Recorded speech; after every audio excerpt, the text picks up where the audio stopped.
Hello बच्चों, चलिए प्रश्न को पढ़ते हैं। निम्न में से कौन सा कथन पेनिसिलिन के बारे में सही नहीं है? आपको विकल्प दिए हुए हैं। विकल्प ए है पेनिसिलिन जी एक संकुचित स्पेक्ट्रम होता है। विकल्प बी है ये बैक्टीरिया रोधी फंगस पेनिसिलियम से निष्कर्षित होता है। विकल्प सी है एम्पिसिलिन एवं एमोक्सिलिन पेनिसिलिन की संश्लेषित रूपांतरण होती हैं। और विकल्प डी है इसमें बैक्टीरियोस्टैटिक प्रभाव होता है।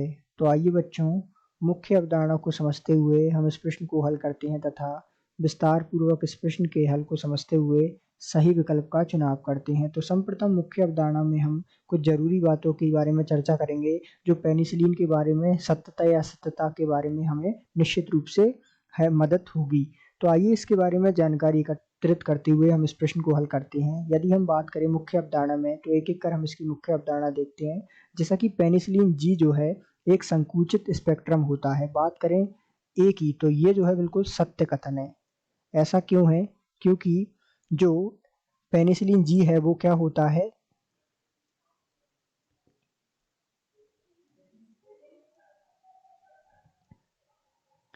ये जो है एक स्पेक्ट्रम संकीर्ण होता है।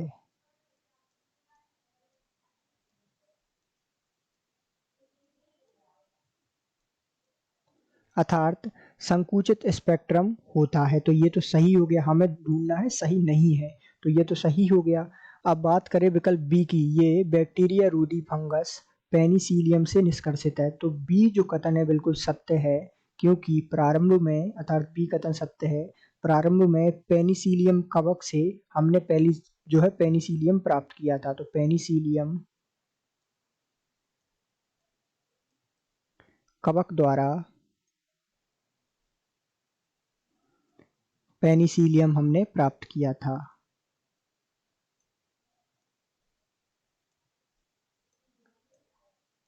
अर्थात पेनिसिलियम कवक से हमें पेनिसिलियम मिला। तो ये जो विकल्प बी में दिया हुआ है बैक्टीरिया रोधी फंगस पेनिसिलियम से निष्कर्षित है, अर्थात ये भी कथन क्या हो जाएगा, सत्य है।